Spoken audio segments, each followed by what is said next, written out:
மணி 8 இன்னும் உனக்கு என்ன பிடிக்கும்? அட்டே இது எந்திரி, எவ்வளோ வேலை கிடக்குங்க, நீ பாட்டு தூங்கிக்கிட்டு இருக்க. மணியை பாரு. ஒரு ஞாயிற்றுக்கிழமை நீ தூங்க விட மாட்டீங்களா? ஏன் காலையிலேயே வரியப்போ? நீ மாமா அடுத்த தெருல இருந்து வந்துக்கிட்டு இருக்காட்டி அவளுக்கு மீன் வாங்கி வச்சிருக்கேன். அது வந்து சமைச்சு முடி. அவள் வந்தோடனே பசியா இருப்பா, அவள் சாப்பிடணும் பார்த்துக்க. சரியா? இன்னும் காலையில இருந்து வேலை பற்றி எனக்கு ஒரே குறுக்கு வழியா இருக்கு. நான் போய் இப்போ கொஞ்ச நேரம் போய் படுத்துட்டு வரேன். நீ சமைச்சு வச்சிருந்தா சரியா?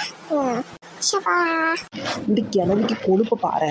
மாவா என்னமோ அமெரிக்காலேருந்து வர மாதிரி சீனை போட்டுக்கிட்டு இருக்கா. அடுத்த தெருலேருந்து வரவளுக்கு மீன் வாங்கி வச்சுக்கிட்டு மீனை சமைச்சு வேண்டி நம்மளை சொல்லிக்கிட்டு இருக்கா. ஒரு பிள்ளை உண்டானோன்னு நம்மளை நினைக்காளா?